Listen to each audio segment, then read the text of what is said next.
And at the end of the regular season last year, George Kittle in his final 10 games went over, and I mean way over, in 9 of his last 10 games in the regular season.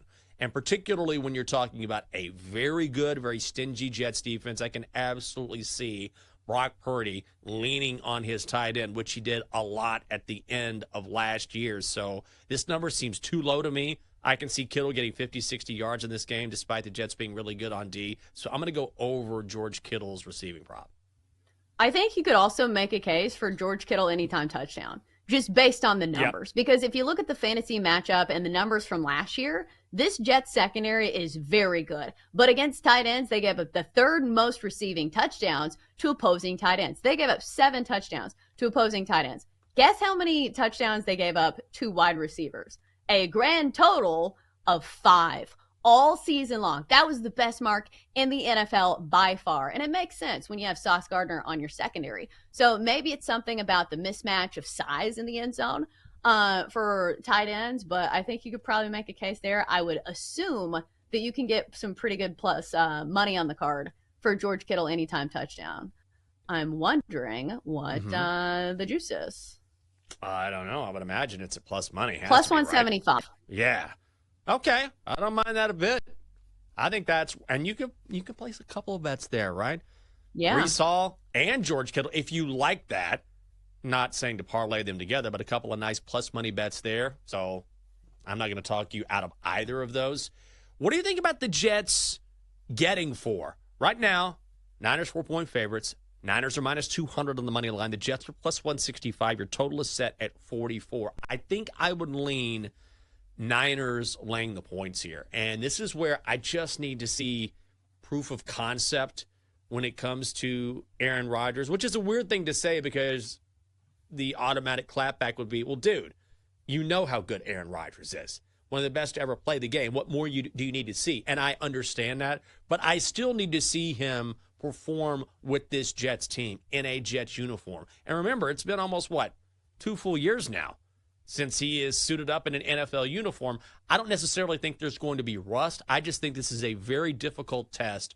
First time, essentially, with this new team against one of the best defenses in the NFL, and you have to go all the way out west. I think he'll be good. I think he's in for a very good season. There's no question as to his talent level. I don't think there's any doubt he's going to be a massive upgrade over Zach Wilson, but I don't necessarily know if I like Aaron Rodgers in this spot going out to San Francisco.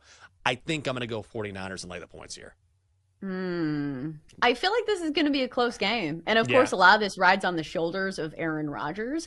But think about the 49ers offseason as well. Think about all the drama that they've had. And some of it was for naught. Brandon Ayuk remains on the Niners, but he did miss some of camp. So we have heard that he is not going to get a quote-unquote full workload. He's going to play, but maybe not get the amount of targets that he's used to. And we saw Trent Williams miss some time when it comes to training camp. I would imagine he's still going to be ready. And then you have Christian McCaffrey, who we talked about is the top shelf line, one of the best players in the NFL. And he's coming off a bit of an injured training camp as well. I think he's dealing with a calf strain, but it says he's ready to go 100% for this game. So I don't know. I feel like the Jets are catching the Niners when they're not at 100%. It could be. I just feel like with Christian McCaffrey, like he's never really 100%, which is the real risk with him. Whenever you're talking about him, taking him number 1 overall in a fantasy draft, like before the season, that's all I heard was, beware, beware, beware. But he's got to go tonight. And you just always have to roll the dice with Christian McCaffrey. That's just the way he's always been as a player. Even when he's, quote, 100%, he's not really 100%. But I like the fact that the Niners finally have everyone signed with Brandon Ayuk and Trent Williams. And you asked me earlier in the show, which is a good question, do you think those holdouts will affect these guys being in game shape? And I just don't think so, particularly when you're talking about Trent Williams, because when you've been around the league for this long and you know your body well enough, if you're a young guy, it's different because there's absolutely a difference, especially if you're a young guy who hasn't proven yourself. But there is a difference between being in good shape and being in game shape. But these vets or these stars in the league, they know their bodies better than anyone else, and they know what it takes to perform at a high level, and I feel like they'll be ready to go. So even when Brandon Ayuk was hanging around the practice facility, he was working out. Trent Williams has been there long enough.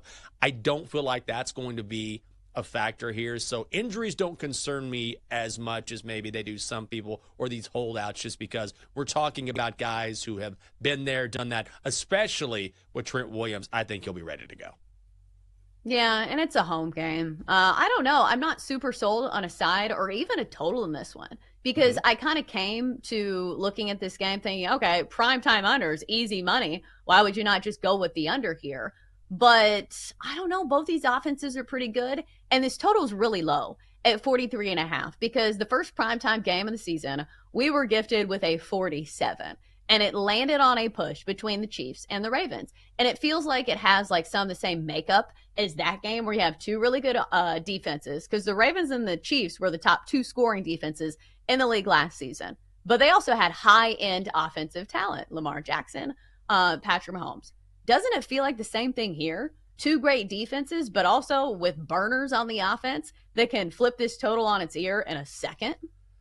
Yeah, that's the problem, is that I want to go to the under, but that's a good point. When you think about that previous game that we saw with Chiefs and Ravens, I mean, these were two of the best defenses in the NFL, and we saw points in that one. So I would lean to the under. I still think that primetime unders are the way to go. They're 2-1 to the over this season, but overall, if you look at the past season or two, unders are the way to go. I would lean to the under, but I have to tell you, we say this all the time, but it bears repeating on this show. It's the only NFL game on the schedule tonight. So you think, okay, I have to make a bet. I have to make a bet. You don't have to make a bet. If you don't like it, you don't have to. And frankly, I just like other bets on the card this weekend. This was not one of my favorites, so I probably won't play it, but I would lean to the under. Yeah, it's not like we don't have 16 weeks of the regular season still ahead of us if you want to use your money on the rest of the NFL season. One more that I want to get your take on. Okay, by the numbers, the Jets have probably one of the best secondaries in the league, and the matchup is a nightmare for Niners wide receivers. Brandon Ayuk is supposed to have limited targets in this one, or, a lower amount of targets. Is it worth taking a look at his under? It's, I think, 49.5, but here's the thing about Brandon Ayuk. Last year, he was one of the best wide receivers at yards after the catch. So the risk you run is Brandon Ayuk only has 2 catches, but breaks off a huge chunk of yards in one of those. Yeah, I think that's and that's the thing about this game, is that for every bet I like, everybody's always going to have some sort of sabotage factor, but I feel like this game in particular has a lot of those. There's a lot of landmines when it comes to this game, so probably going to be a stay away for this guy.